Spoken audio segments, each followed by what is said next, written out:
people shy away from immutability or impassibility, or they want to qualify it because they say, in effect, it will be injurious to your life as a Christian to believe these things. Or if God is immutable, he's static, he's cold. If he's impassible, he can't actually relate.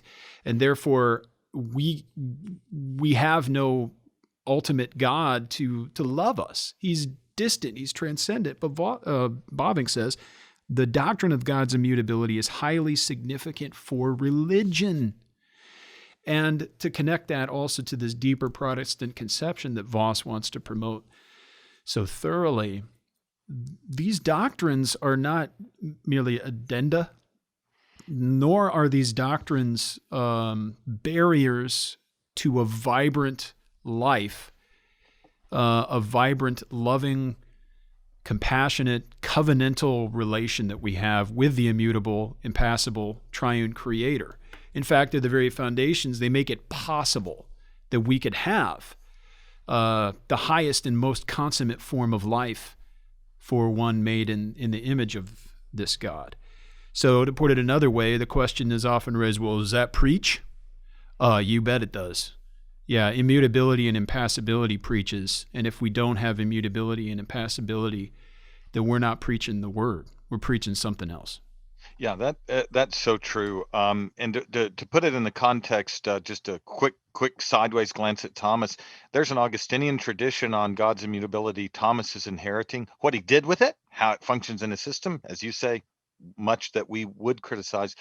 But the point there that's so important to appreciate here is that when we say God is immutable, we mean that he's immutable in his acts, in the intra-Trinitarian processions, which are in God, apart from creation, but he's also living and active in his relation to creation and remains immutable in that activity. And so God is pure act in this sense. This is why it's so important.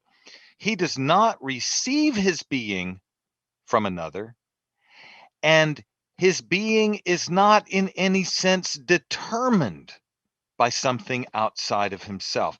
So he's not determined in his being by creatures, and he's not determined in his actions by creatures. So when he acts in time toward his creatures, he undergoes no gain, no loss, no permutation, no change, no diminution. He doesn't increase or decrease in his glory.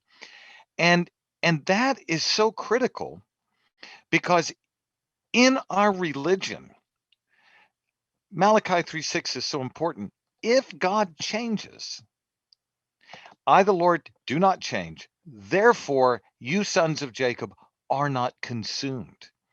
That's what confers on us this sense of hope and our firm assurance that all of God's promises are yes and amen. The chesed is not possible without God's immutability and impassibility.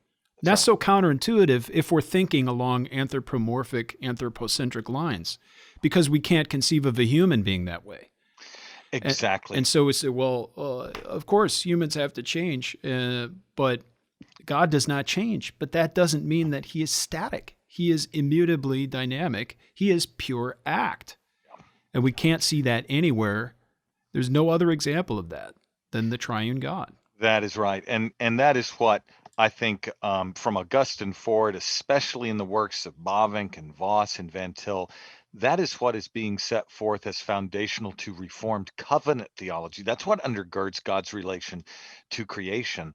But Camden, there's such a contrast between that classical Reformed Trinitarianism that we just talked about, the unqualified immutability of God, and both the modernism of Barth and Schleiermacher and the way it has impacted evangelical and even some Reformed theologians in the 20th and 21st century.